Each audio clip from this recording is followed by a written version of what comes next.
கிறிஸ்துவ வாழ்க்கைக்குள்ள நீங்க வந்திருக்கீங்க, கிறிஸ்துவை நீங்கள் ஏற்றுக்கொண்டிருக்கிறீங்கன்னா வேதவசனம் சொல்லுது, தாம் நம்மை அழைத்ததினால் நமக்கு உண்டாயிருக்கிற நம்பிக்கை. அவர் நம்மளை அழைச்சதுனால நமக்கு ஒரு நம்பிக்கை இருக்குது. எல்லாருமே அழைத்திருக்கிறத ஒரு விதத்தில் என்ன பண்றாங்க, நம்புறாங்க. எதுக்காக அழைச்சிறாருன்னு அவங்களுக்கு தெரியல. அழைத்ததுனால நமக்கு உண்டாயிருக்கிற நம்பிக்கை என்னதுன்னு அவங்களுக்கு தெரியல. அதனாலதான் பாருங்க, நம்மளை அழைத்தவர் நமக்கு கொடுத்திருக்கிற நம்பிக்கை குறித்து நம்ம என்ன பண்றோம், பேசுகிறோம். உங்களை அழைத்ததினால் உங்களுக்கு உண்டாயிருக்கிற நம்பிக்கை ரொம்ப பெருசு. அது என்னங்கிறத நீங்க புரிஞ்சுக்கிட்டீங்கன்னா உங்க அழைப்பு பல பேருக்கு அழைப்பா மாறும். அடிமை வாழ்வில் பழகினவர்களுக்கு இந்த நம்பிக்கை ரொம்ப புதுசா இருக்கும். மோசேன்னு ஒருத்தன் வந்திருக்கான், நம்ம இவ்வளவு நாள் கூழும் கஞ்சும் குடிச்சுக்கிட்டு இருக்கோம், இதுவுமே இவ்வளவு நாள் கிடைக்கும்னே தெரியல, இப்படி பேசிட்டு இருக்கிற இடத்துல மோசே போய் என்ன சொல்றான், பாலும் தேனும் நலமும் விசாலமும், கட்டாத வீடு, நடாத திராட்சை தோட்டம், வெட்டாத கிணறு. யாருக்கு நற்செய்தியை கொண்டு போனானோ அவங்களாலே அதை என்ன பண்ண முடியல, நம்ப முடியல. நற்செய்தின்னு என்ன தெரியுமா, உங்களாலே நம்ப முடியாது, அதுக்கு பேர் தான் நற்செய்தி. இவங்களுக்கு என்னன்னா நம்பிக்கையை சொன்னாங்க. எகிப்துல இருந்து வெளியே வந்தா போதாதா, அந்த நம்பிக்கையை எவ்வளவு பண்ணிட்டாங்க, சும்மா ஒரு ஆரஞ்சு முட்டாய் சைஸுக்கு பண்ணிட்டாங்க, இவ்வளவுதான், சின்னதா சொல்லிட்டாங்க. எகிப்துல இருந்து வெளியே வந்தா போதாதா, பாவத்திலிருந்து நம்ம வெளியே வந்தோம், அதோட போதும். பிசாசிட்ட இருந்து வெளியே வந்தோம், அதோட போதும். அப்படிதான் சொன்னாங்க. கடவுள் சொன்னார், இல்ல இல்ல, இந்த பூமியை நீ சுதந்தரிக்கணும். ஆமென். எல்லாம் சொல்லுங்க, பூமியை சுதந்தரிப்பார்.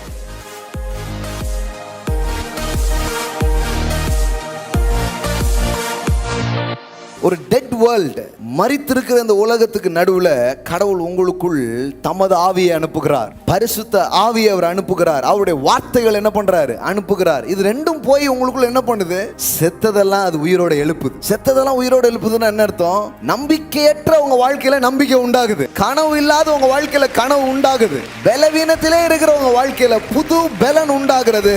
அதுதான் நம்பிக்கையின் வாழ்க்கையாக இருக்கிறது. பாருங்க, நம்மளை அந்த நம்பிக்கையை பாழாக்கிடுறான் பிசாசு. நம்மளை கடவுள் அழைச்சிருக்காரு, அழைச்சதுனால என்ன நம்பிக்கை, ஆமா நம்பிக்கை இருக்குல்ல, பரலோகத்துக்கு போவோம். இந்த வார்த்தையை நீங்க கேக்குறீங்கன்னா, மரித்து ஒரு பரலோகத்தை பாப்பீங்களே, அதுக்கு முன்னாடி நீங்க வாழ்நாள்ல ஒரு பரலோகத்தை இந்த பூமியில நீங்க பார்க்கும்படியாக கிறிஸ்து உங்களுக்காக அவர் மரித்தார். இந்த பூமியிலே ஒரு பரலோகம் இருக்குதுங்க. வயது முதிர்ந்த ஒரு ஆள்கிட்ட போய் சொல்றாரு, உனக்கு புள்ள பிறக்க போகுது. அடிமையா இருக்கிற ஒரு ஆள்கிட்ட போய் கடவுள் சொல்றாரு, உனக்காக ஒரு தேசத்தை வச்சிருக்கேன். இன்னைக்கு கடவுள் உங்ககிட்ட பேசுறது நிறைய நேரம் உங்களுக்கு சம்பந்தம் இல்லாத இருக்கலாம், ஆனா நம்புவதற்கு ஏதுமில்லாது இருந்தும் அதை நம்பிக்கையோடு அவன் விசுவாசித்தான் என்பதுதான் வாக்காக இருக்கிறது. இந்த இடத்துல கனவுகளை விதைத்துக் கொண்டிருக்கிறேன், நம்பிக்கையை நான் விதைத்துக் கொண்டிருக்கிறேன். இன்னைக்கு உங்க கை ஏந்திர கையா இருக்குது. நான் சொல்றேன், நாள் வருகிறது உங்க கை வாரி இறக்கும். ஆமென். கர்த்தர் நல்லவர். ஒரு கிறிஸ்தவன் சண்டே காலையில ஏதோ ஒரு சபைக்கு போகணும் இல்லையா, ஞாயிற்றுக்கிழமை ஆண்டவர் அட்டண்டன்ஸ் எடுப்பார் பரலோகத்தில் இருந்து கொண்டு. அட்டண்டன்ஸ் கரெக்டாக நம்ம என்ன பண்ணணும், வருகை பதிவேட்டில் நம்ம பேரை கொடுத்துடணும் அப்படிங்கிற எந்த கட்டாயத்துக்காக நம்ம கூடி வர்றது இல்லை. நாம் கூடி வரும்போதெல்லாம் ஜீவன் உண்டாகிறது. ஆமென். ஏதோ ஒன்று நமக்குள்ளே நடக்கிறது. கடவுள் தம் சத்துவத்தை, தன் பலத்தை, தன் ஞானங்களை என்ன பண்றாரு, நமக்கு கொடுக்கிறார். ஆமென். எல்லாம் சொல்லுங்க, எதையோ ஒன்றை நான் பெற்றுக்கொள்கிறேன். ஆமென்.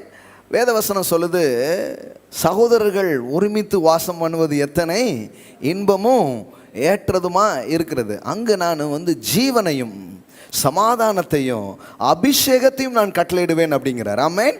நான் சொல்றேன், நீ காலையில் இந்த இடத்துக்கு வந்திருக்கீங்களா, நான் சொல்றேன், உங்களுக்கு ஜீவன் உண்டா இருக்கிறது, உங்களுக்கு அபிஷேகம் உண்டா இருக்கிறது, உங்களுக்கு சமாதானம் உண்டா இருக்கிறது. ஆமென். நாம் கூடி கர்த்தரை உயர்த்தும் போது, கர்த்தரை ஆராதிக்கிற அந்த இடத்துல ஜீவன் அங்கே என்ன பண்ணுகிறது, பிரவாகிக்கிறது. அங்கே நன்மை உண்டாகிறது. அப்போ அதை பெற்றுக்கொண்டுட்டு இந்த உலகத்துக்குள்ளே நீங்கள் போனீங்கன்னா, இந்த உலகம் வேற மாதிரி தான் இருக்கும், ஆனால் நீங்கள் பெற்றுக்கொண்டதை வைத்து இந்த உலகத்தில் ஜெயமுள்ள வாழ்க்கை வாழ்வீர்கள். ஆமென். எல்லாம் சொல்லுங்க, நான் தேவனிடத்திலிருந்து பெற்றுக்கொண்டதை கொண்டு இந்த உலகத்திலே ஜெயமாய் நான் வாழுவேன். ஆமென். அப்போ கிருபை நமக்கு கொடுத்துக்கிட்டே இருக்கு. கிருபை என்ன பண்ணுது, கொடுக்குது. அந்த அந்த அந்த பெற்றுக்கொண்ட அந்த கிருபையை வைத்து இந்த உலகத்திலே நாம் வெற்றியுள்ள வாழ்க்கை வாழ அழைக்கப்பட்டிருக்கிறோம். ஆமென். எல்லாம் சொல்லுங்க, வெற்றி உள்ள வாழ்க்கை வாழ நாம் அழைக்கப்பட்டிருக்கிறோம். ஆமென். எஸ். அப்போ ஒரு ஒரு ஒரு ஒரு வின்னிங் லைஃப், எல்லாம் சொல்லுங்க வின்னிங் லைஃப். எப்படி வின் பண்ண முடியும்? Winning with word. எல்லாம் சொல்லுங்க வின்னிங் வித் வேர்ட். எல்லாம் சொல்லுங்க தேவ வார்த்தையை கொண்டு ஒரு வெற்றியான வாழ்க்கை வாழ தேவன் என்னை அழைத்திருக்கிறார். ஆமென். அப்போ பாருங்க, உங்கள் வாழ்க்கை மாற்றப்பட முடியும். இந்த இடத்துல நீங்கள் என்ன சூழ்நிலையில் என்ன நிலையில் நீங்கள் வந்திருந்தாலும் நீங்கள் ஒன்று ஆழமாக நம்பணும். அது என்னென்னா, என் வாழ்க்கை இப்படியே இருக்காது. எல்லாம் சொல்லுங்கள், என் வாழ்வு இப்படியே இருக்காது, என் வாழ்க்கை மாற்றப்படும். நம்புறீங்களா இன்னைக்கு காலையில்? ஆமென். நீங்கள் கடனில் இருக்கலாம், சம் தேவைகளில் இருக்கலாம், வியாதி பலவீனம் வாட் எவர் பி, ஏதோ ஒன்றில் நீங்கள் இருக்கலாம். ஆனால் நீங்கள் ஒன்று ஆழமாக நம்ப முடியும், என் வாழ்வு இப்படியே இருக்காது, என் வாழ்வு மாற்றப்படும். எல்லாம் சொல்லுங்கள், நீங்களே இன்றைக்கி ஒரு ப்ரொஃபட்டிக் டிக்ளரேஷனை உங்களுக்கு பண்ண போகிறீங்க. என் வாழ்வு மாற்றப்படும். நல்லா சொல்லுங்கள், என் வாழ்க்கை இப்படியே இருக்காது, முற்போக்காக மாற்றப்படும்.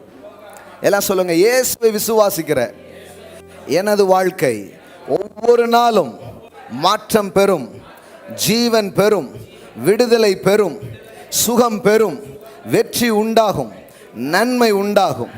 ஆமென். அதனால தான் பாருங்களேன், இந்த உலகத்தை சுவிசேஷமயமாக்குறது ஒன்றும் கஷ்டமே கிடையாது. ஏன் தெரியுமா? கடவுள் உங்கள் ஒவ்வொருவரையும் வெற்றிகரமாக மாற்றுவதன் மூலம் இந்த உலகத்தையே தன் பக்கம் ஈர்த்து கொள்ள போகிறார்.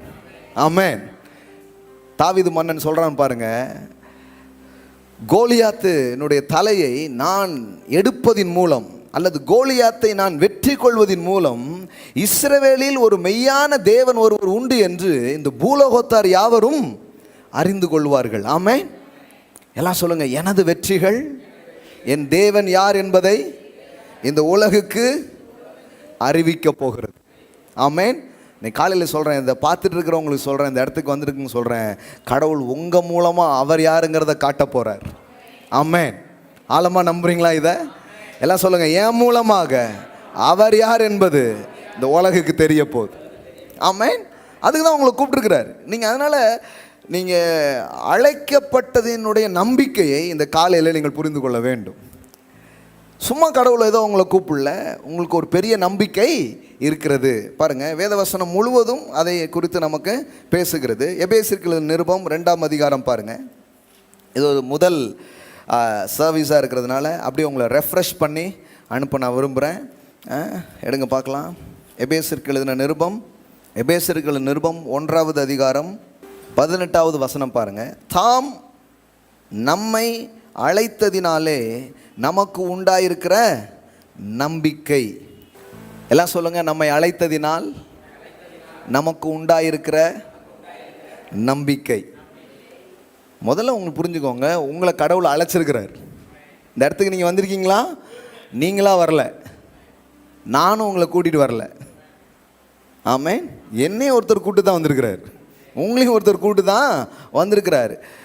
கிறிஸ்துவ வாழ்க்கைக்குள்ளே நீங்கள் வந்திருக்கீங்க, கிறிஸ்துவை நீங்கள் ஏற்றுக்கொண்டிருக்கிறீங்கன்னா வேதவசனம் சொல்லுது, தாம் நம்மை அழைத்ததினால் நமக்கு உண்டாயிருக்கிற நம்பிக்கை. அவர் நம்மளை அழைச்சதுனால நமக்கு ஒரு நம்பிக்கை இருக்குது. எல்லாம் சொல்லுங்கள், நம்பிக்கை. இந்த நம்பிக்கை அப்படின்னு சொன்னால் நிறைய அர்த்தங்கள் இருக்குது பாருங்கள் இதுக்கு. இந்த ஹோப் அப்படின்னு சொன்னால் அதை ஒரு விதத்தில் எப்படி சொல்லலாம்னா விஷன் அப்படின்னு சொல்லலாம். எல்லாம் சொல்லுங்கள், விஷன். நம்பிக்கைக்கு ஒரு அர்த்தம் என்னென்னா தரிசனம்.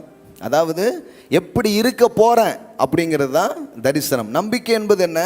எப்படி இருக்க போகிறாங்கிற ஒரு தரிசனம் தான் நம்பிக்கை. அடுத்தது நம்பிக்கை அப்படின்னு சொன்னால் அதுக்கு இன்னொரு அர்த்தம். என்ன அர்த்தம்னா, கிரேக்க வார்த்தையிலிருந்து இந்த நம்பிக்கையை என்ன பண்ணுறாங்க, இப்படி அர்த்தப்படுத்துகிறாங்க, இப்படி மொழிபெயர்க்கிறாங்க. எப்படின்னா, the constant expectation of good. நம்பிக்கை என்று சொன்னால் என்ன? எனக்கு நல்லது நடக்கும் என்கிற தொடர்ச்சியான எதிர்பார்ப்பு. அதுக்கு பேர் தான் என்னது? நம்பிக்கை. எல்லாம் சொல்லுங்கள், நம்பிக்கை. இந்த வார்த்தையை உலகத்தில் நீங்கள் கேட்குறதுக்கும் சபையில் கேட்குறதுக்கும் பெரிய வித்தியாசம் இருக்குது. உலகத்தில் உள்ள மனுஷங்க கூட இதை சொல்கிறாங்க, ஒன்றும் தப்பு கிடையாது. அவங்க என்ன சொல்கிறாங்க? நம்பிக்கை ரொம்ப முக்கியம், நம்பிக்கை அதுதானே எல்லாம், என் தங்கம் என் உரிமை அப்படின்னு விளம்பரம் பண்ணுறாங்க.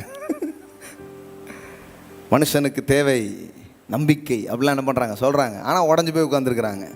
ஏன்னா நம்பிக்கை ஏதோ சும்மா நம்ம ஏதோ உண்டு பண்ணுறது கிடையாது, செல்ஃப் கான்ஃபிடென்ஸ்னு சொல்கிறாங்க. நான் அது பேசலை, நான் வந்து செல்ஃப் கான்ஃபிடென்ஸும் பேசுகிறதில்ல, செல்ஃப் மேட் மில்லினியருங்கிறாங்க, எல்லாம் செல்ஃபே கிடையாது, எல்லாம் கிரைஸ்ட். நம்முடைய நம்பிக்கை நங்கூரம் இயேசுவாக இருக்கிறார். ஆமென். அந்த கண்மலையின் மேலே நம்பிக்கை கொள்வது என்பதுக்கும் ஏன் மாம்சத்தின் மேலே நம்பிக்கை வைக்கிறதுக்கும் பெரிய வித்தியாசம் இருக்குது பாருங்களேன். மக்கள் உலகத்தில் இருக்கிறவங்க நம்பிக்கைங்கிறது என்ன எதன் அடிப்படையில் யூஸ் பண்ணுறாங்க? அவங்க வந்து தன் நம்பிக்கை, தான் மேலே வைக்கிற நம்பிக்கையை பற்றி பெருமையாக பேசிகிட்டு இருப்பாங்க. அதை பற்றி நம்ம என்ன பண்ணல, பேசலை. நம்மளை அழைத்தவர் நமக்கு கொடுத்துருக்கிற நம்பிக்கை குறித்து நம்ம என்ன பண்ணுறோம், பேசுகிறோம். அந்த வசனம் எப்படி சொல்லுது பாருங்க, தாம் நம்மை அழைத்ததினால் நமக்கு உண்டாயிருக்கிற நம்பிக்கை. எல்லாம் சொல்லுங்க, அழைத்ததினால் உண்டாயிருக்கிற நம்பிக்கை. அப்படின்னு என்ன அர்த்தம்? இந்த உலகத்திலிருந்து கடவுள் உங்களை அழைத்திருக்கிறார். எல்லாம் சொல்லுங்க, நான் அழைக்கப்பட்டிருக்கிறேன். நீங்கள் ஒன்றும் அழையா விருந்தாளி கிடையாது, நீங்கள் அழைக்கப்பட்ட விருந்தாளி. உங்களை அழைத்திருக்கிறார். சபை என்கிற அந்த வார்த்தைக்கு என்ன அர்த்தம் அப்படின்னு சொன்னால், எக்லீசியா அப்படிங்கிற ஒரு கிரேக்க வார்த்தை என்ன பண்ணுறாங்க சொல்கிறாங்க. எல்லாம் சொல்லுங்கள், எக்லீசியா. இந்த எக்லீசியா மீன்ஸ், அதுக்கு என்ன அர்த்தம்னா கால் அவுட் அப்படின்னு அர்த்தம், அழைக்கப்பட்டவர்கள். எல்லாம் சொல்லுங்கள், அழைக்கப்பட்டவர்கள். அப்படின்னா அழைக்கப்பட்டவர்னு சொன்னாங்களே தவிர அழைக்கப்பட்டதினுடைய நம்பிக்கை என்னென்ன சொல்லலை, அல்லது அந்த நம்பிக்கையை ரொம்ப பெருசாக பேசலை. அதெல்லாம் கரெக்டாக சொன்னாங்க. ஏசு அழைக்கிறார், எல்லோரும் வந்துட்டோம், நம்ம எல்லாருமே வந்து அழைச்சிட்டாரா அப்படின்ட்டு. இப்போ வந்தாச்சு. வந்ததுக்கப்புறம் அழைத்ததினால் உண்டாயிருக்கிற நம்பிக்கை என்ன, இது சொல்லலைன்னு வைங்களேன், வந்ததெல்லாம் வேஸ்ட்டு. கூப்பிட்டீங்க அப்படின்னு சொல்லிட்டு வந்துட்டீங்க, ஆமாம் எது கூப்பிட்டீங்க? சிலருக்கு கூப்பிட்டவங்களே மறந்துடுவாங்க, ஆமாம் எதுக்கு கூப்பிட்டேனே தெரியலைங்களா அப்படிம்பாங்க. அந்த மாதிரிலாம் போய் நின்றுட்டுருப்போம் நிறைய நேரம், பார்த்துருக்கீங்களா? மறந்துடும் எதுக்கு கூப்பிட்டோமே அப்படின்ட்டு. இல்லைன்னா எதுக்கு வந்தோங்கிறது தெரியணும். அது மாதிரி தான் பாருங்கள், இந்த உலகத்தில் நம்ம வாழ்ந்து கொண்டிருந்த நாம் தேவனால் என்ன பண்ணப்பட்டிருக்கிறோம், அழைக்கப்பட்டிருக்கிறோம். அப்படி அழைக்கப்பட்டவர்களின் கூட்டம் தான் சபை. ஆமென். அப்படின்னா யூ ஆர் சம்திங் ஸ்பெஷலுங்க. எத்தனை பேர் அப்படி விசேஷமாக உங்களை உணர்றீங்க இன்னைக்கு காலையில்? எல்லாம் சொல்லுங்கள், பக்கத்தில் பார்த்து சொல்லுங்கள், நீங்கள் விசேஷமானவர்கள். ஆமென். நீங்கள் எல்லாரும் மாதிரி கிடையாது, ஏன்னா நீங்கள் அழைக்கப்பட்டிருக்கிறீங்க. Amen. You are a chosen people. நீங்கள் கடவுளால் என்ன பண்ணப்பட்டிருக்கீங்க, தெரிந்து கொள்ளப்பட்டிருக்கீங்க. கடவுளே உங்களுக்கு அழைச்சிட்டாருங்க. பெரிய ஒரு விஷயம், சாதாரணமான ஒரு காரியமே இல்லை. வான்னு கூப்பிட்டது யாரு? அவர். வேதவசனம் சொல்லுது, உங்களை அழைத்தவர் உண்மையுள்ளவர். ஆமென். உங்களை கூப்பிட்டுருக்கிறார், உங்களை அழைத்திருக்கிறார், அழைப்பு கொடுக்கப்பட்டிருக்கிறது. லாசருவே வெளியே வா அப்படின்னு கல்லறைக்குள்ளேருந்து ஒருத்தனை கூப்பிட்ட மாதிரி பாவத்திலும் அக்கிரமங்களிலும் மரித்திருந்த நம்மை வா வெளியிலன்னு அவர் நம்மளை அழைத்து நம்மளை உயிர்ப்பித்திருக்கிறார். ஆமென். சும்மா நடக்கலை பாருங்க, கிறிஸ்தவ பயணம் வந்து சும்மா நடக்கலை. கடவுள் நம்மளை எழுப்பி இருக்கிறார், கடவுள் நம்மளை உயிர்ப்பித்திருக்கிறார். அதனால தான் நம்ம என்ன பண்ணியிருக்கிறோம், இந்த பயணமே தோங்கி இருக்கிறது பாருங்க. அழைக்கப்பட்டிருக்கிறோம். எல்லாம் சொல்லுங்க, அழைக்கப்பட்டிருக்கிறோம். என்னைக்கு அழைப்பு வந்துடுச்சோ அதுக்கப்புறம் பிழைப்பை பற்றி கவலையே படக்கூடாது. எல்லாம் சொல்லுங்க, அழைப்பு வந்துட்டுனா பிழைப்பை பற்றி கவலைப்படவே கூடாது. ஏன்னா உங்களை ஒரு நோக்கத்தோடு அழைச்சிருக்கிறார். ஆமென். ஒரு பெரிய மாபெரும் நம்பிக்கையோடு வாழ அவர் உங்களை அழைத்திருக்கிறார். அந்த நம்பிக்கையில், அந்த அழைப்பில் நீங்கள் வந்து அது என்னன்னு புரிஞ்சுக்க ஆரம்பிக்கும் போது உங்கள் வாழ்க்கை பிரம்மாண்டமாக இருக்க ஆரம்பிக்கும், வெற்றியாக இருக்க ஆரம்பிக்கும், மகிமையாக இருக்க ஆரம்பிக்கும். அதை பார்க்குற ஜனங்களுக்கு நானும் வரலாமா அப்படின்னு உங்ககிட்ட கேட்குற மாதிரி இருக்கும். ஆமென். உங்கள் பின் வருவதற்கு அவங்களுக்கு என்ன ஆக ஆரம்பிக்கும், விருப்பங்கள் உருவாக ஆரம்பிக்கும். அப்படிப்பட்ட ஒரு காரியம்தான் கிறிஸ்தவ நம்பிக்கையாக இருக்கிறது. முதல்ல பாருங்க, அழைத்திருக்கிறாரு. எல்லாருமே அழைத்திருக்கிறத ஒரு விதத்தில் என்ன பண்ணுறாங்க, நம்புகிறாங்க. ஆனால் எதுக்காக அழைச்சிறாருன்னு அவங்களுக்கு தெரியல. அழைத்ததினால நமக்கு உண்டாயிருக்கிற நம்பிக்கை என்னதுன்னு அவங்களுக்கு தெரியல. அதனால தான் பாருங்கள், நிறைய கிறிஸ்தவங்க ஒரு வெற்றிகரமான கிறிஸ்தவ வாழ்க்கையை வாழலை. சில சொல்கிறாங்க, நாங்களும் சபைக்கு தாங்க போயிட்டுருக்கோம், நாங்களும் பைபிள் தாங்க வச்சுருக்கோம், எங்கள் சபையிலும் ஏசுன்னு தான் சொல்கிறாங்க, அப்படிலாம் சொல்கிறாங்களே தவிர எப்பேற்பட்ட ஒரு நம்பிக்கை நமக்கு இருக்கிறதுங்கிறத சொல்ல தவறிட்டாங்க. அதனால தான் பாருங்கள், நிறைய பேர் ஒன்றும் ஒரு ஒரு ஒரு வெற்றிகரமான கிறிஸ்தவ வாழ்க்கை வாழ்வதற்கு சும்மா ஏதோ பொழைச்சோம் வாழ்ந்தோன்னு எல்லாரும் மாதிரி என்ன பண்ணுறாங்க, வாழ்ந்துட்டுருக்குறாங்க. நான் சொல்கிறேன், உங்களை அழைத்ததினால் உங்களுக்கு உண்டாயிருக்கிற நம்பிக்கை ரொம்ப பெருசு. அது என்னங்கிறத நீங்கள் புரிஞ்சுக்கிட்டீங்கன்னா உங்கள் அழைப்பு பல பேருக்கு அழைப்பாக மாறும். ஹல்லேலூயா, ஆமென். பாருங்க, பவுல் அப்போஸ்தலனுடைய ஜெபமே அதுதான். என்ன பாருங்க, தாம் நம்மை அழைத்ததினால் நமக்கு உண்டாயிருக்கிற நம்பிக்கை இன்னதென்றும் பரிசுத்தவான்களிடத்தில் தமக்கு உண்டாயிருக்கிற சுதந்திரத்தினுடைய மகிமையின் ஐஸ்வர்யம் இன்னதென்றும் தாம் கிறிஸ்துவை மரித்தோருந்து எழுப்பி அவரிடத்தில் நடப்பித்த தமது பலத்த சத்துவத்தின் வல்லமையின்படியே விசுவாசிக்கிறவர்களாகிய நம்மிடத்தில் காண்பிக்கும் தம்முடைய வல்லமையின் மகா மேன்மையான மகத்துவம் என்னதென்று நீங்கள் அறியும்படிக்கு அவர் உங்களுக்கு பிரகாசமுள்ள மனக்கண்களை கொடுக்க வேண்டும் என்று வேண்டிக் கொள்கிறேன். ஆமென். எவ்வளோ பெரிய நம்பிக்கை தெரியுமா உங்களுக்கு? எவ்வளோ பெரிய நம்பிக்கை உங்களுக்கு அப்படின்னு சொன்னால், வேதவசனம் சொல்லுது, இயேசு இந்த பூமிக்கு வந்தார், மனிதனுடைய பாவங்களை சாபங்களை சுமந்தவராய் அவர் என்ன பண்ணார், மரித்தார், பாதாளத்துக்கு சென்றார். தேவன் அவரை மரித்தோர்லேருந்து என்ன பண்ணாரா, உயிரோடு எழுப்பினாரா. அப்போ அப்படி கிறிஸ்துவுக்குள் கிரியை செய்த ஒரு வல்லமை இன்றைக்கு உங்களுக்குள் கிரியை செய்வதே அந்த நம்பிக்கையாக இருக்கிறது. ஆமென். எல்லாம் சொல்லுங்க, இயேசுவை மரித்தோரிலிருந்து எழுப்பின, மரணத்தை ஜெயிக்க வைத்த அதே வல்லமை, அதே ஆவியானவர் விசுவாசிக்கிற எனக்குள் கிரியை செய்து என் மூலமாக அவர் வெளிப்பட அவர் விரும்புகிறார். அதுதான் அந்த நம்பிக்கையா இருக்குது.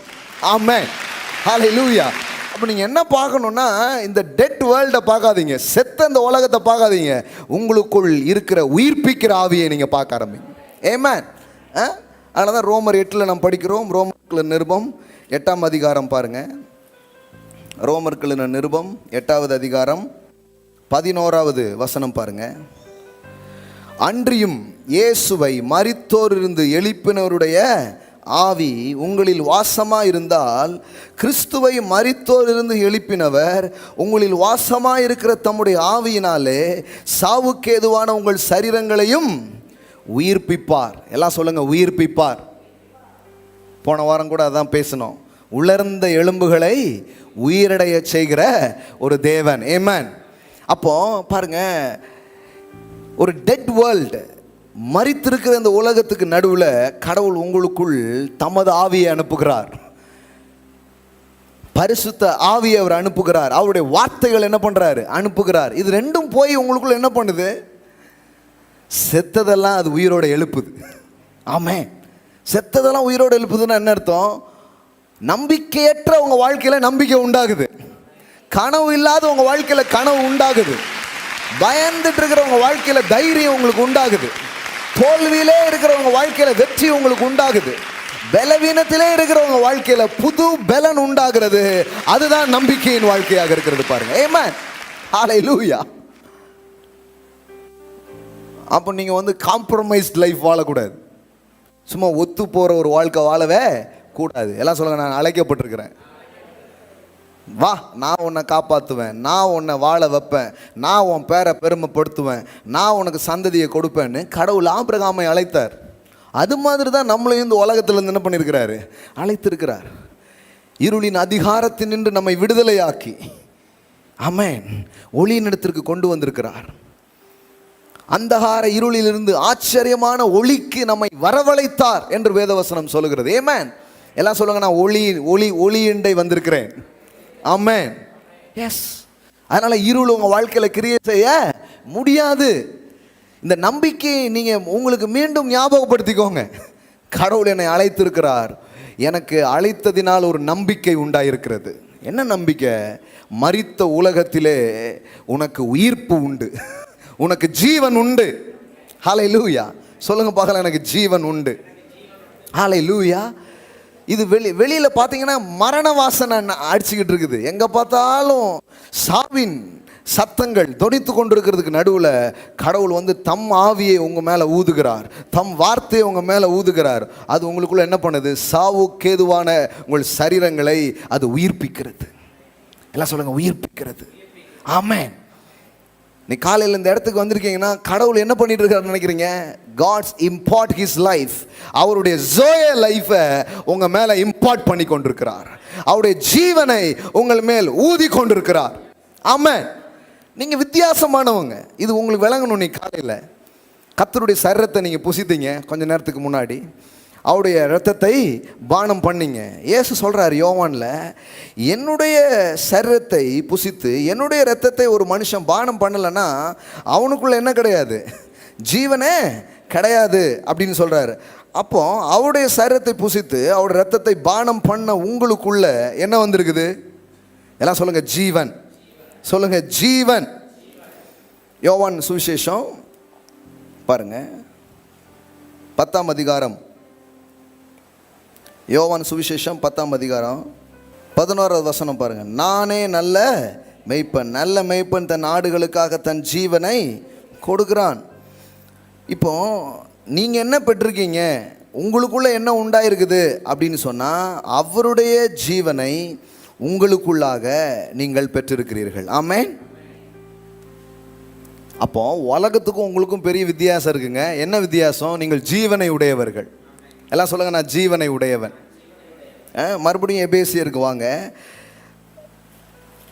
எபேசியர் புஸ்தகத்துக்கு வாங்க. மறுபடியும் அதை வித்தியாசப்படுத்தி காட்டுறதை நீங்கள் பார்க்கலாம். எபேசியர் 2ஆம் அதிகாரம் 11வது வசனத்திலிருந்து பாருங்க. எபேசியர் 2:11. ஆனபடியினாலே முன்னே மாம்சத்தின்படி புறஜாதியாராக இருந்து மாம்சத்தின் கையினாலே செய்யப்படுகிற விருத்த சேதனம் உடையவர்களானால் விருத்த சேதனம் இல்லாதவர்கள் எண்ணப்பட்ட நீங்கள் அக்காலத்திலே கிறிஸ்துவை சேராதவர்களும், கிறிஸ்து இல்லாத ஒரு வாழ்க்கை வாழ்ந்துட்டு இருந்தோம், இஸ்ரவேலுடைய காணியாட்சிக்கு புறம்பானவர்களும், வாக்குத்தத்தத்தின் உடன்படிக்கைக்கு அந்நியரும், உடன்படிக்கை இல்லை, வாக்குத்தத்தம் இல்லை, இப்படி தான் நம்ம இருந்தோம்,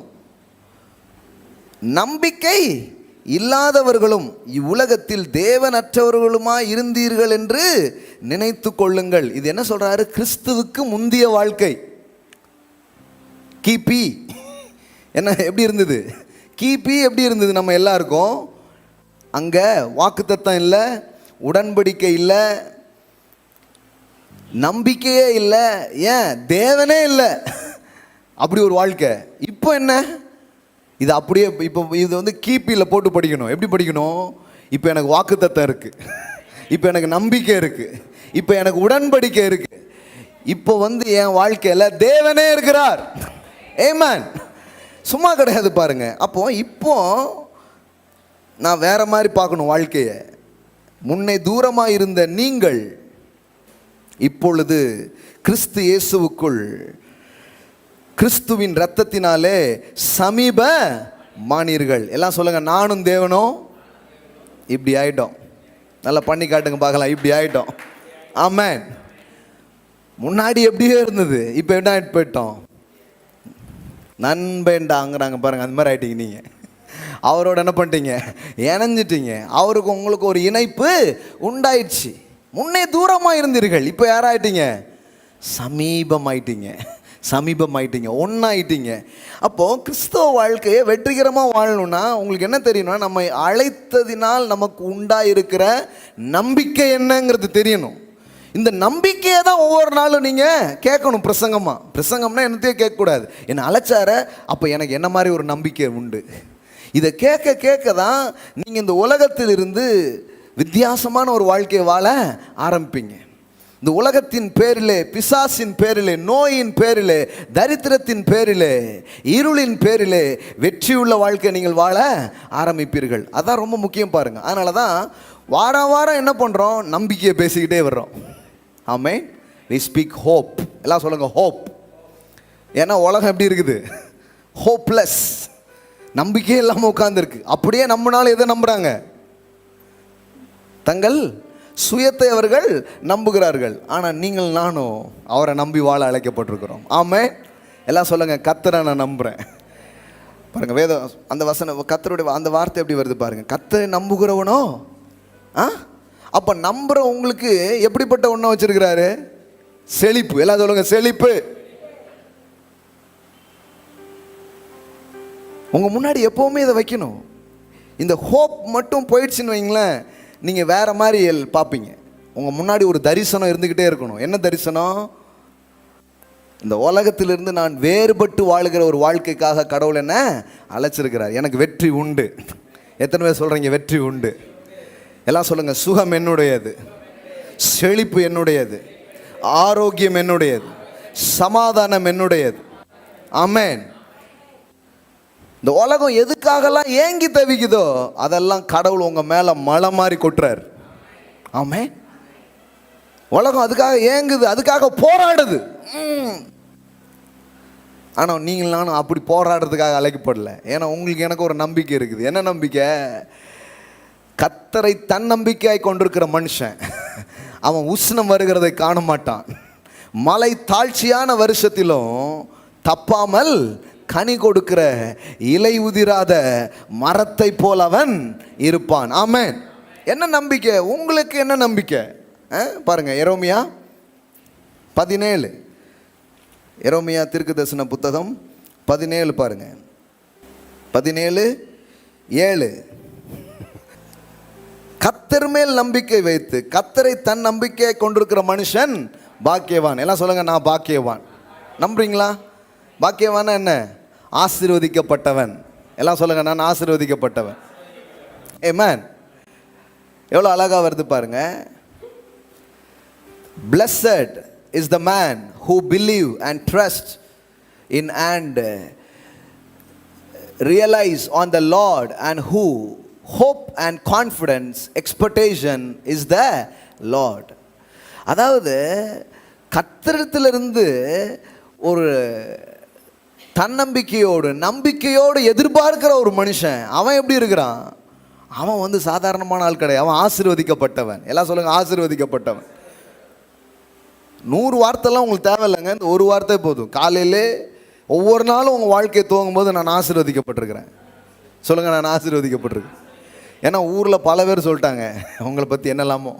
ஆனால் நீங்கள் சொல்லுங்கள் கர்த்தரை நம்புறேன்னா ஆசீர்வதிக்கப்பட்டவன். சொல்லுங்கள் ஆசீர்வதிக்கப்பட்டவன். எனக்கு வெற்றியே இல்லைங்க, எனக்கு வாழ்க்கையில் எதுவுமே வர மாட்டேங்குன்னா சில நேரத்தில் பாருங்களேன், இந்த உள்ள கொஞ்சம் வேலை பண்ண வேண்டியது இருக்குது. என்ன வேலை பண்ண வேண்டியது? உங்கள் எண்ணம் நம்பிக்கை இதெல்லாம் கொஞ்சம் சேஞ்ச் பண்ண வேண்டியது இருக்குது.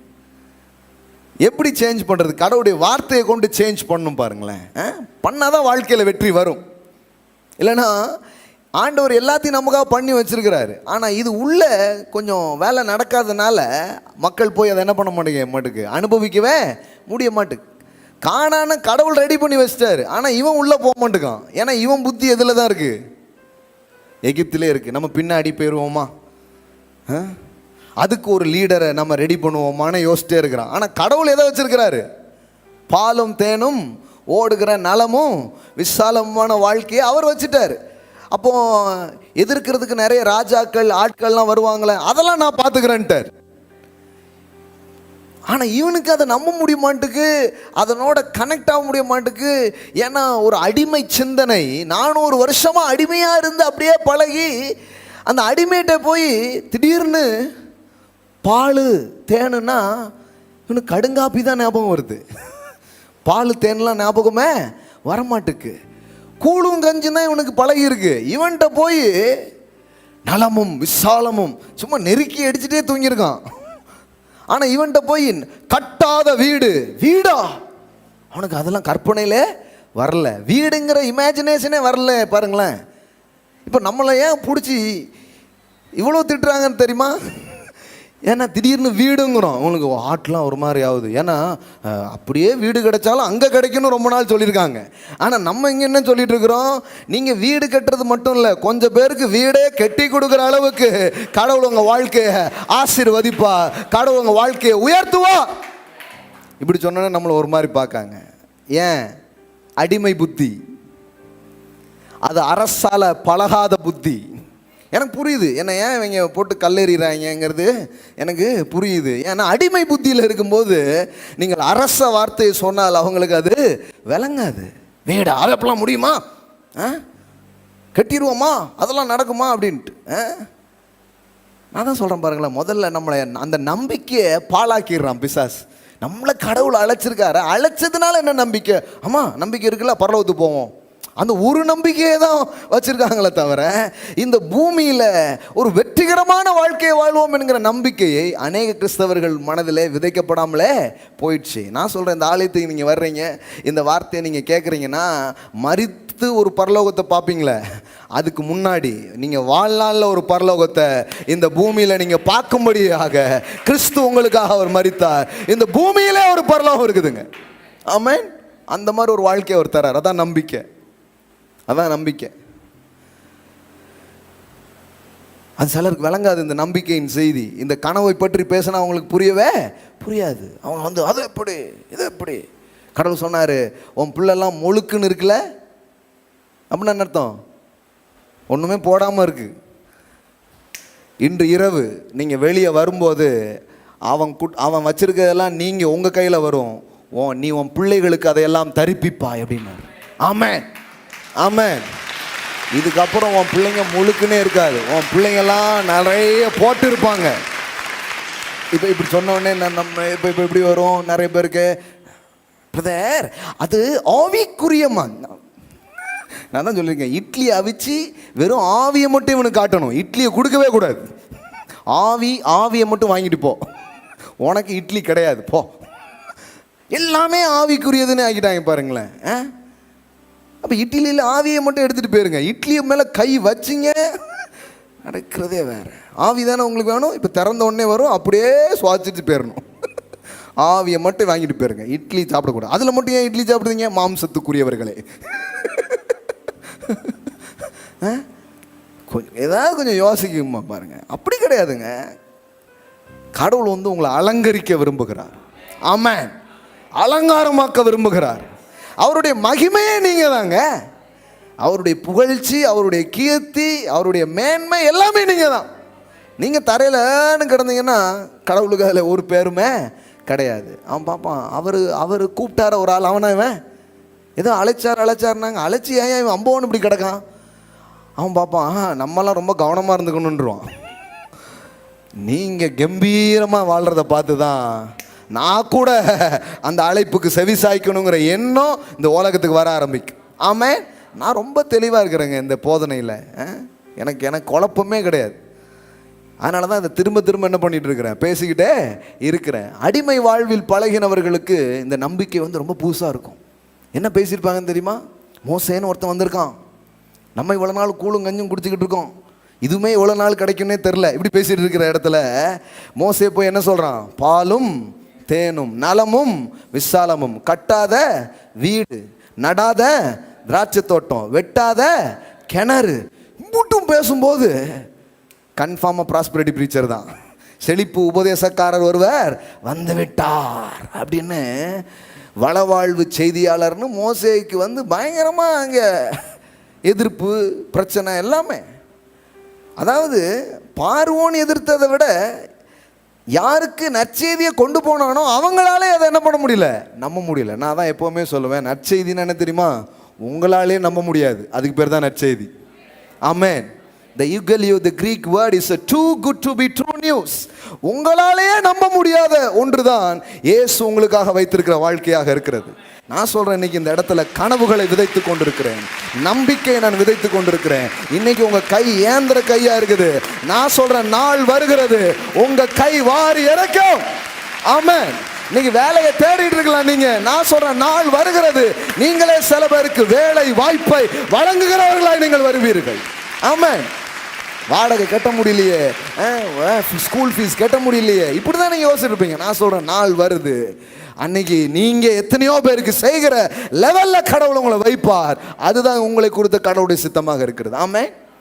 சிலர் என்கிட்ட வர்றாங்க, பிரதர் நீங்கள் இப்படி கிளறி விட்டுட்டீங்கன்னா எப்படி பிரதர், இப்படி நீங்கள் தூண்டி விடுறீங்க, வாரம் ஜனங்களை அப்படியே நீங்கள் இப்படியே ஏதாவது சொல்லி வைக்கிறீங்க. நான் சொல்கிறேன், சொல்லி வச்சதுனால பாருங்கள் என் ஜனம் கெட்டே போல வாழ்ந்து கொண்டிருக்கிறாங்க. ஒவ்வொரு நாளும் எனக்கு சாட்சி, ஒவ்வொரு நாளும் விளைவுகளோடு அவங்க என்ன பண்ணுறாங்க, வர்றாங்க. லாக்டவுன் டைமில் கூட நீங்கள் நல்லா இருப்பீங்கன்னு ஒரு செய்தியை பேசுனதுனால லாக்டவுன் டைமில் எனக்கு தெரிஞ்சு நம்ம ஆட்கள் ஒவ்வொருத்தருந்தும் குட் நியூஸ் தான் வந்திருக்குது. ஆமாம், ஒவ்வொருத்தருந்தும் குட் நியூஸ் வந்திருக்குது. பிஸ்னஸ் நல்லா போச்சு, வாழ்க்கை நல்லா போச்சு, எத்தனையோ காரியங்கள் வந்து வித்தியாசமாக நடந்ததுங்கிற செய்தியை தான் நம்ம கேட்டிருக்கிறோம். ஆமென், ஹல்லேலூயா. எல்லாம் சொல்லுங்கள், என்னை அழைத்ததினால் எனக்கு உண்டாயிருக்கிற நம்பிக்கை மிகப்பெரியது. இவங்களுக்கு என்னன்னா நம்பிக்கையை சொன்னாங்க. எகிப்திலிருந்து வெளியே வந்தால் போதாதா? அந்த நம்பிக்கையை எவ்வளோ பண்ணிட்டாங்க? சும்மா ஒரு ஆரஞ்சு மிட்டாய் சைஸுக்கு பண்ணிட்டாங்க, இவ்வளோதான். சின்னதாக சொல்லிட்டாங்க, எகிப்திலிருந்து வெளியே வந்தால் போதாதா? பாவத்திலிருந்து நம்ம வெளியே வந்தோம், அதோட போதும். பிசாசிட்டிருந்து வெளியே வந்தோம், அதோட போதும். அப்படி தான் சொன்னாங்க. கடவுள் சொன்னார், இல்லை இல்லை, இந்த பூமியை நீ சுதந்தரிக்கணும். ஆமென்.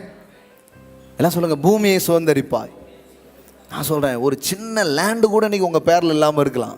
ஆனால் கடவுள் உங்களுக்கு சொல்கிறாரு, நாள் வருது, ஏக்கர் கணக்கில் நிலங்கள் உங்கள் பேரிலையும் உங்கள் பிள்ளை பேரிலையும் பட்டா போடப்படும். நான் சொல்கிறேன்.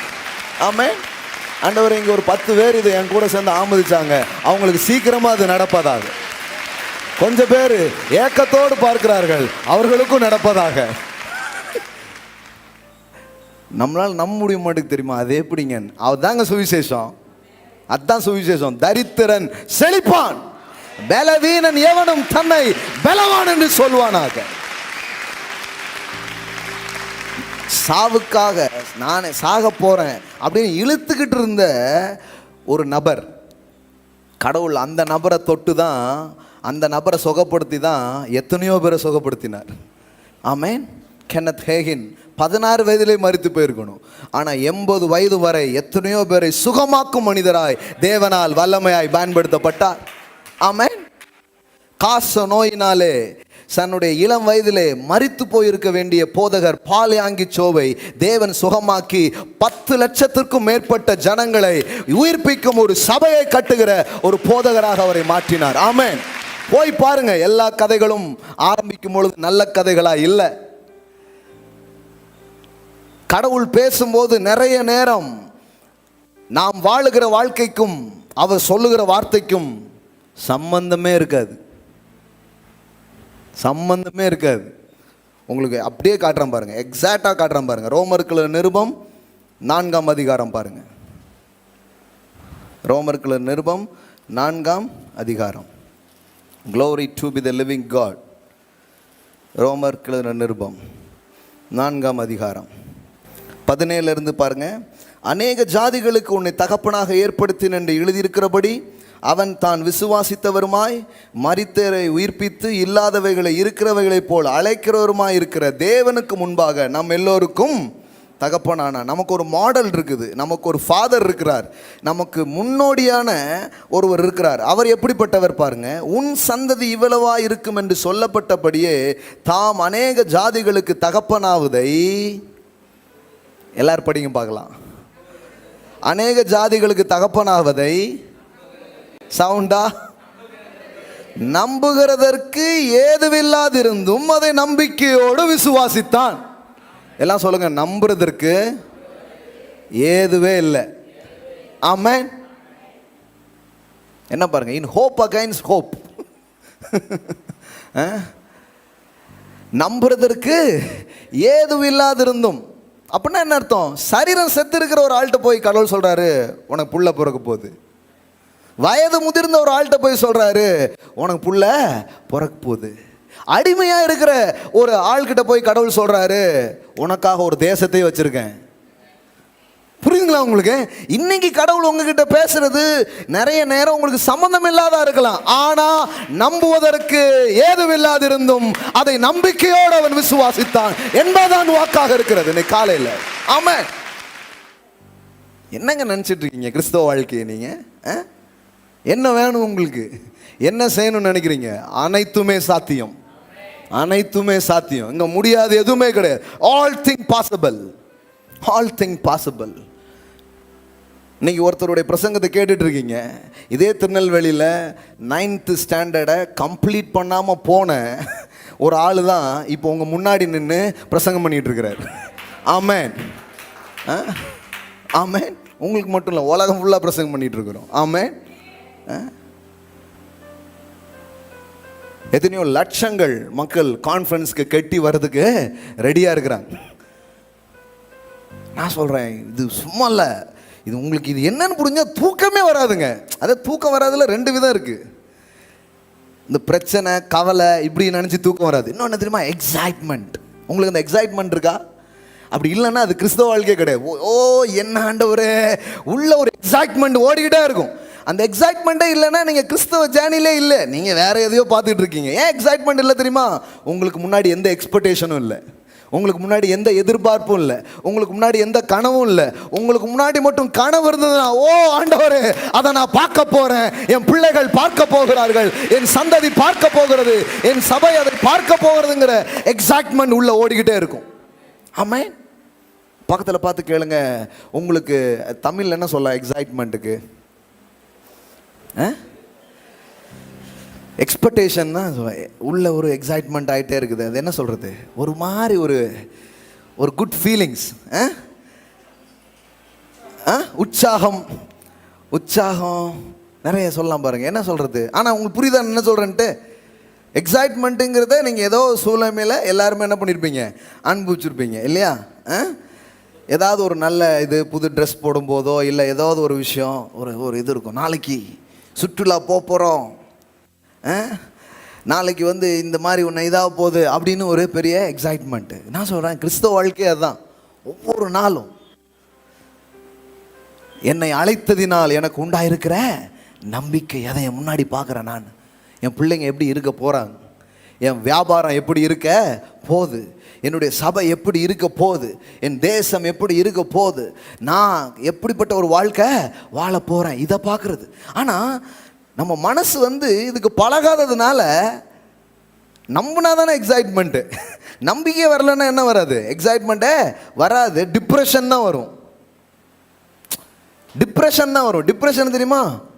வீடு வாங்கிட்டானா, கார் வாங்கிட்டாங்களா, உலகத்தில் நடக்கிற எல்லா நல்லதையும் கேட்கும்போது உங்களுக்கு என்ன ஆகும்? அப்படியே டவுன் ஆகிட்டே போனால் அது டிப்ரெஷன். ஆனால் எக்ஸைட்மெண்ட்டுங்கிறது என்னென்னா, பா இந்த உலகத்தில் இவ்வளோ நல்லது நடக்குதா, என் அப்பா தான் பண்ணிகிட்டே இருக்கிறாரு, எனக்கும் பண்ண போகிறாரு, நான் அதை பார்க்க போகிறேன். ஆமென், ஹல்லேலூயா. ஒரு ஷூ வாங்கிறதுக்கு காசு இல்லாத ஒரு ஓரல் ராபர்ட் கிட்ட தான் கடவுள் 3000 கோடி மதிப்புள்ள ஒரு யூனிவர்சிட்டியை கட்டும் கனவை கொடுத்தார். அன்றைக்கி கூட நான் ஆன்லைனில் பார்த்துட்டு இருக்கிறேன், ஓரல் ராபர்ட் யூனிவர்சிட்டியில் சேர்றதுக்கான ஃபார்ம்ஸ்லாம் அதில் வந்துக்கிட்டு இருக்கு, பார்த்துட்ருக்கேன். அப்போ யோசித்தேன் நான், ஒரு ஷூ வாங்கிறதுக்கு காசு இல்லாத ஒருத்தர் 3000 கோடிக்கு யூனிவர்சிட்டியை கட்ட முடியும்னா, கடவுள் இன்றைக்கும் உங்களை கொண்டு என்ன செய்ய முடியாதுன்னு நினைக்கிறீங்க? ஏன், உங்கள் கடனை மட்டும் இல்லைங்க ஐயா, அதெல்லாம் நீங்கள் கட்டி வெளியில் வருவீங்க இயேசுவின் நாமத்தில். பயப்படாதீங்க. உங்களை குறித்து வைத்திருக்கிற நம்பிக்கை திட்டங்கள் பெரியது. இது உள்ள ஓடிட்டே இருக்கட்டும். இது மனசுக்குள்ள ஓடிட்டே இருந்ததுன்னா அப்படியே ஜிவ்னு இருக்கும் எப்பவுமே. எப்படி ஒரு மணவாளனை சந்திக்க ஒரு மணவாளி கனவு கண்டு கொண்டிருப்பாளோ, ஒரு மணவாளன் கனவு கொண்டிருப்பானோ, அந்த நாள் எப்போ வரும் அப்படின்ட்டு, அது மாதிரி உங்களுக்குள்ள ஒன்று ஓடிக்கிட்டே இருக்கும். கடவுள் இதை சொல்லியிருக்கிறார். ஆனால் அவர் பேசும்போது அங்கே எப்படி இருந்தது சிச்சுவேஷன், அநேக ஜாதிகளுக்கு தப்புவனாவதை நம்புகிறதுக்கு ஏதுவில்லா இருந்ததும் அது நம்பிக்கையோட நம்புறதுக்கு ஏது இல்லை. எல்லாம் சொல்லுங்க, நம்புவதற்கு ஏது இல்லாத போது. ஆமென். அப்படின்னா என்னன்னா, பார்த்தா ஒன்றும் தெரியல. இப்போ உங்களை பார்த்தாலே தெரியாது. இப்போ உங்களில் ஒரு 10 பேர் யாரையாவது ஒருத்தர் கூப்பிட்டு கடவுள் சொல்கிறாரு, இந்த சிட்டியில் அடுத்த வர்ற எலெக்ஷனில் நீ தான் எம்எல்ஏ, நீ தான் எம்பி அப்படின்னா அவங்க எப்படி இருக்கும்? நம்புறதுக்கு ஏதுவே இல்லையே, அரசியல்லாம் என்னென்ன கூட எனக்கு தெரியாது. அப்படிப்பட்ட ஆள்கிட்ட தான் கடவுள் சொல்லுவார், நான் உன்னை ஆக்குவேன் அப்படின்ட்டு. அப்படிப்பட்ட நபர்கிட்ட தான் அவர் பேசுகிறார். எங்க நாடோடி தாங்க நாடு ஆண்டான், ஆடை மேய்த்தவன் தான் அரசனானா. ஆமென். ஒரு அனாதை பெண்ணாக இருந்த, தகப்பனற்று இருந்த ஒரு எஸ்தர் ராஜாத்தியை தான் 127 நாட்டை ஆளும் மகாராணியாக தேவன் மாற்றினார். ஆமென், ஆமென். மகாராணியாக்குனாருங்க கடவுள். இது என்ன நினைக்கிறீங்க நீங்கள்? சும்மா ஏதோ ஏட்டுச்சுரைக்காய் கையில் கொடுத்துக்கணும் அப்படி ஆயிடுச்சு கிறிஸ்தவங்களுக்கு. 100 பிரசங்கம் தேவையில்லை, 1000 பிரசங்கம் தேவையில்லை. நீ காலைல சொல்கிறேன், ஒரு பிரசங்கத்தை நீங்கள் கேட்டு பாருங்கள். இப்போ நீ காலைல பேசுனது திருப்பி கேட்டு பாருங்கள், நீங்கள் உங்களுக்கு தூக்கம் வராது. Dreamers never sleep. நல்ல கனவுகள், நல்ல தரிசனங்கள் உள்ளவங்களுக்கு தூக்கமே வராது. என்ன தெரியுமா? ஒரு எக்ஸைட்மெண்ட்டே உள்ளே ஓடிட்டுருக்கும். உள்ளே ஏதோ ஒன்று ஓடிக்கிட்டே இருக்குது. நான் சொல்கிறேன், இன்னைக்கு உள்ளே ஓடுறது சீக்கிரமாக வெளியில் வர ஆரம்பிக்கும். ஆமாம். ஒரு பெரிய கம்பெனியை பாருங்கள். ஆமாம்.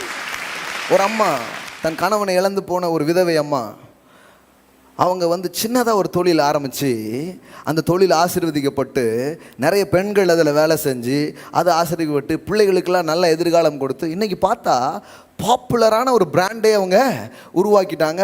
மல்லிகை மாவு.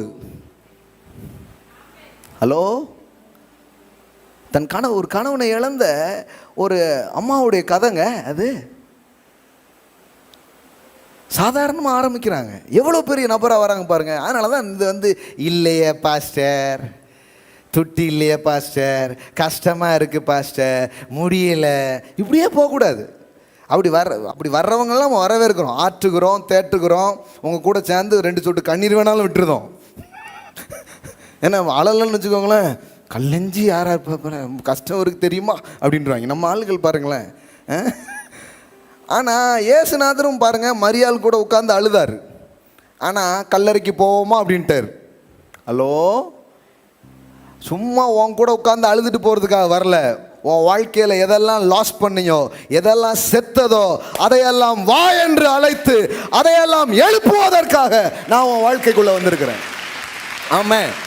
அப்போ ஊழியரும் பாஸ்டரும் சும்மா உட்காந்து அழுறதுக்காக கிடையாது. சிலதை லாஸ் பண்ணிட்டீங்க, சிலதை இழந்துட்டீங்க, சில பேர் நாட்களை தொலைச்சிட்டிங்க, பணத்தை தொலைச்சிட்டிங்க, ஏமாற்றங்களை சந்திச்சிட்டிங்க, கஷ்டப்பட்டீங்க. டக்குன்னு இந்த செய்தியை சொல்லும் போது அவங்களாம் ரிசீவ் பண்ண முடிய மாட்டேக்கு. அதெல்லாம் இருக்கட்டும் பாஸ்டர், என்ன நடந்ததுன்னு உங்களுக்கு தெரியுமா?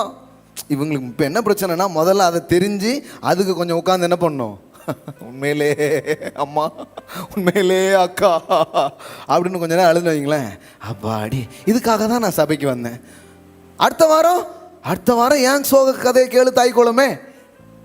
இது எம்புட்டு நாள் இதே போகிறது. இதுலேயே இது கிடையாது பாருங்களேன், இது கிடையாது. எல்லாம் சொல்லுங்க, நம்பிக்கை. அது வேற. இப்படி இருக்க வேண்டியதில்லை, நீ அழுதுட்டு இருக்க வேண்டியதில்லை, இப்படியே புலம்பிட்டு இருக்க வேண்டியதில்லை. பட்சித்த வருஷங்களின் பலனை எல்லாம் உங்களுக்கு திரும்ப கொடுக்கிற ஒரு நல்ல தகப்பன், ஒரு நல்ல அப்பா உங்களுக்காக அவர் இருக்கிறார். ஆமென். எல்லாம் சொல்லுங்க, எல்லாவற்றையும் பல மடங்காக நான் திரும்ப பெறுவேன். ஆமென். நீ காலையில் இந்த இடத்துல ஒருத்தர் கூட நம்பிக்கை இல்லாமல் போகக்கூடாது. ஹோப். எல்லாம் சொல்லுங்க, ஹோப். எல்லாம் சொல்லுங்க, என்ன ஒருத்தர் அழைச்சிருக்கிறார், அதனால் உண்டாயிருக்கிற நம்பிக்கை. ஆமென். உங்களை இந்த உலகத்திலிருந்து உங்களை அப்படியே செப்பரேட் பண்ணிவிடுங்க. அது அவங்க கேட்பாங்க, என்ன மாதிரி ஆளு நீ, என்ன ஏலியன்ஸ் மாதிரியே இருக்காம்பாங்க உங்களை. வேற்று கிரக மனிதர் போல் இருக்கிறீர்களே அப்படின்னு உங்களை பார்த்து சிலர் சொல்லுவாங்க. அப்படி இருக்கிறது தாங்க, அப்படி இருக்குது தான் உங்களை கூப்பிட்டுருக்கிறார். வேற்று கிரக மனிதர் மாதிரியே இருக்கிறீங்களே, என்னமோ நடந்துட்டு இருக்கு, ஆனால் உங்களுக்கு வேற மாதிரி நடக்குது. உங்கள் வாழ்க்கை வேற மாதிரி இருக்குது, உங்கள் வாழ்க்கையின் காரியங்கள் வித்தியாசமாக இருக்குது. கடவுள் அதுக்கு தான் கூப்பிட்டுருக்கிறார். மரண வாசனை பரவி கொண்டிருக்கிற உலகத்துக்கு நடுவில் ஜீவ வாசனையை பரப்ப அவர் உங்களை தெரிந்து கொண்டிருக்கிறார். ஆமென். ஹல்லேலூயா. எல்லாம் சொல்லுங்க, என்னை அழைத்த நம்பிக்கை பெரியது. ஆமென். ஹல்லேலூயா. நம்பிக்கைன்னா என்ன? கனவு. எல்லாம் சொல்லுங்க, கனவு. படிக்கிற பிள்ளைங்களா இருப்பீங்களா? நீங்கள் பாருங்கள், ஒரு கனவு பாருங்கள். படிக்கும்போதே இப்போலாம் படித்தவங்களுக்கே வேலை கிடைக்க மாட்டேக்கான் அப்படி பார்க்கக்கூடாது.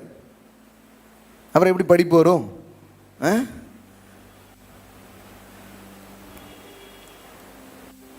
நம்பிக்கையோடு படிக்கணும். வேதம் சொல்லுகிறது, உழுகிறவன் நம்பிக்கையோடு உழவும். உழுகிறவன் நம்பிக்கையோடு உழவும். அப்போ நீங்கள் உழுறீங்களோ படிக்கிறீங்களோ அதை எப்படி செய்யணும்? நம்பிக்கையோடு அதை செய்யணும். பாருங்கள், அந்த வசனம் போடுங்க தம்பி. உழுகிறவன் நம்பிக்கையோடு உழவும். கொரிந்தியரில் வருதா? 1 கொரிந்தியர் 9:10. பாருங்கள், என்ன இந்த வார்த்தை மட்டும் பார்த்து நாம் முடிப்போம். 9:10 பாருங்க. 9வது வசனத்திலிருந்து படிக்கிறேன். போரடிக்கிற மாட்டை வாய்க்கட்டாயாக என்று மோசேயின் பிரமாணத்திலே எழுதியிருக்கிறது. அப்படின்னா உங்களுக்கு புரியுதுங்களா என்ன அர்த்தம், என்ன போட்டிருக்குன்ட்டு? போரடிக்கிற மாடு அப்படின்னா இந்த நெல்லை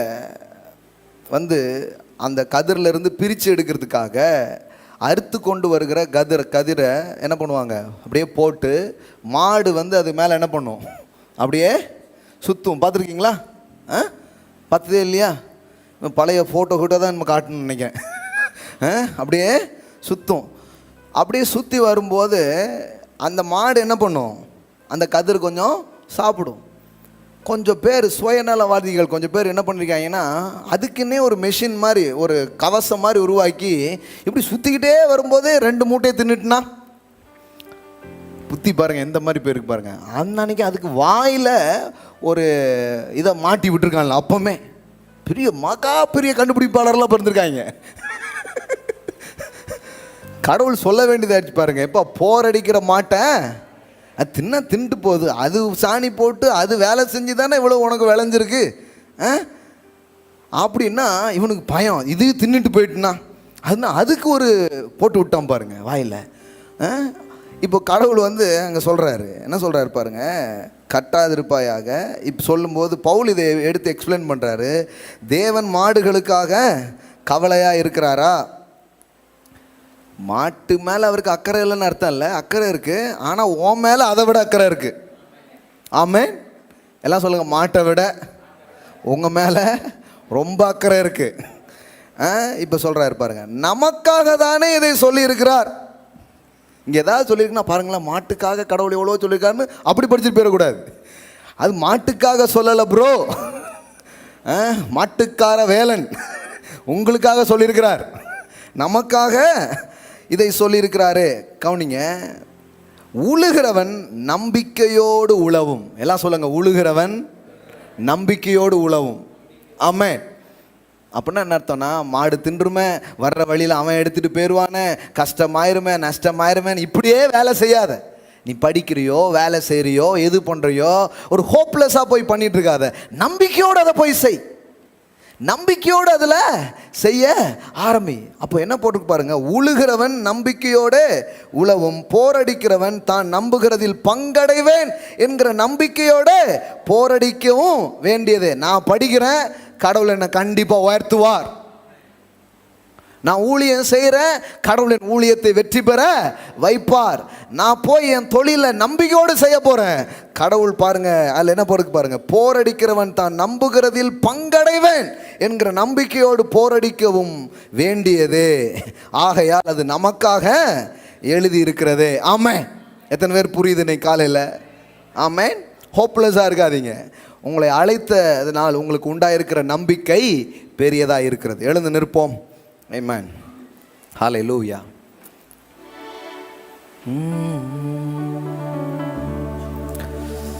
ராக்லமா ஷேகேரேமோ கோரோஷே. எத்தனை பேர் இன்னைக்கு காலையில் தேவனுடைய வார்த்தை உங்களுக்கு உண்டானது இன்னைக்கு காலையில்? ஆமென். கடவுளுடைய வார்த்தை உங்களுக்கு உண்டாச்சா இன்னைக்கு காலையில்? தேவன் ஒரு தரிசனத்தை இன்னைக்கு காலையில் உங்கள் முன்னாடி வைக்கிறார் பாருங்க. இது ஒரு விசுவாசிகள் கூடும் ஒரு சபையாக கடவுள் எனக்கு சொல்லலை. தேவன் எனக்கு கொடுத்த தரிசனம் என்னன்னா, இந்த சபையில் வர்றவங்க விசுவாசியாகவே இருக்க மாட்டாங்க, ஒவ்வொருத்தரும் ஒரு தலைவராக இருப்பாங்க.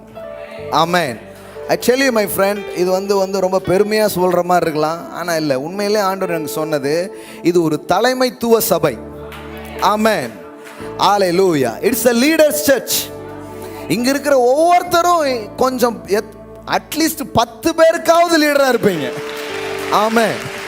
ஆமென். 1000 பேருக்கு அதிபதியாக இருப்பீங்க, 100க்கு அதிபதியாக நீங்கள் இருப்பீங்க. ஆமென்.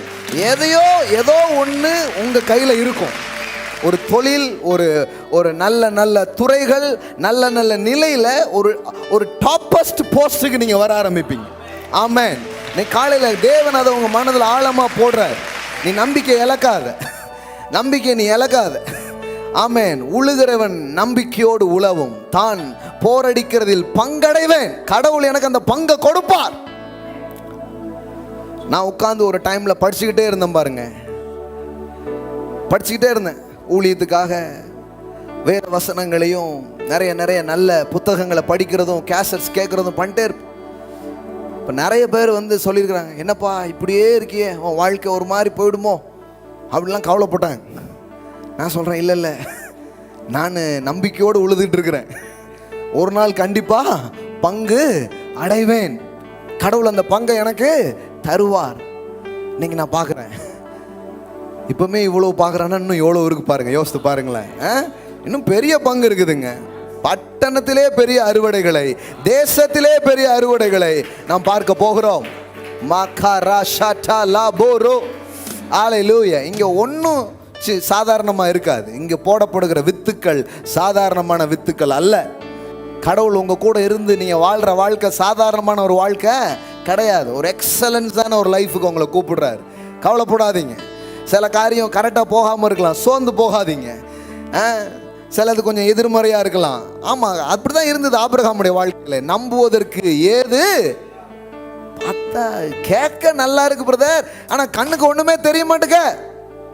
செத்த சரீரம் தான் தெரியுது, செத்த கர்ப்பம் தான் தெரியுது, ஒன்றும் தெரிய மாட்டேங்கன்னு இருக்கலாம். கவலைப்படாதீங்க, உயிர்ப்பிக்கிற தேவன் ஒரு இருக்கிறார். அவர் இல்லாததை இருக்கிறது போல் அழைத்து மரித்ததை உயிர்ப்பிக்கிறவர் காலையில் உங்க மீது அசைவாடி கொண்டிருக்கிறார். உங்க வாழ்க்கையில கிரியை செய்து கொண்டிருக்கிறார். மாக்கா ரா போரா. அவரை ஸ்துதிங்க, அவரை ஸ்தோத்தரிங்க. இன்னைக்கு காலையில ஒரு புதிய ஆவியினால் இந்த காலையில நிரப்பப்படுங்க. ஒரு புதிய பலத்தோடு இந்த இடத்தை விட்டு நீங்க செல்லும்படிக்காய் தேவ ஆவியானவர் காலையில உங்களை கொண்டு வந்திருக்கிறார். மாக்கோரா போ ஷடலா போரா காதாரா பாலாரா ஓரா ஷான்டே டே டே போரா தாரா பாலாரா ரிஷேக்லா மாட்டாலா மாந்தாரா போரா பாரா.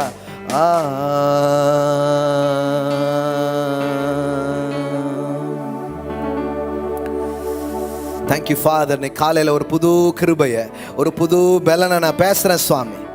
கனவுகளை உங்கள் மனசில் கொண்டு வந்து போடுறாரு. பாருங்க, காட்சிகளை பாருங்க, கனவுகளை பாருங்க, நோக்கங்களை பாருங்க. ஹல்லேலூயா, ஹல்லேலூயா. ஒவ்வொருவரும் எழும்பட்டும் சுவாமி, தரிசனங்களோடு சொப்பனங்களோடு எழும்பட்டும். நீர் அழைத்ததினால் அவர்களுக்கு உண்டாயிருக்கிற நம்பிக்கை எவ்வளோ பெருசுங்கிறத பார்க்கட்டும் சுவாமி. இன்னைக்கு இருக்கிற நிலைமையை பார்க்க வேண்டாம், இன்னைக்கு போயிட்டு இருக்கிறத பார்க்க வேண்டாம், இன்னைக்கு நடந்துட்டு இருக்கிறத பார்க்க வேண்டாம். இக்கால பாடுகள் இனி வெளிப்படும் மகிமைக்கு ஒப்பிடத்தக்கவைகள் அல்ல. கடவுள் உங்களுக்காக ஒரு மகிமையை அவர் வைத்திருக்கிறார். ஓ ராபாஷா, Christ is the hope of our glory. கிறிஸ்து நமக்கு மகிமையின் நம்பிக்கையா இருக்கிறார். தாப்புனே, இங்க இருக்கிற எல்லாருக்கும் மகிமையின் நம்பிக்கை வச்சிருக்கிறீங்க, மாசற்ற நம்பிக்கை வச்சிருக்கிறீங்க. ஹல்லேலூயா, ஹல்லேலூயா. என்னை காலையிலே அது அவர்களுக்கு உண்டாகிறதற்காய் ஸ்தோத்திரம். அந்த நினைவு கூறுதல், அந்த யோசனைகள், அந்த திட்டங்கள் உண்டாகிறதற்காய் ஸ்தோத்திரம்.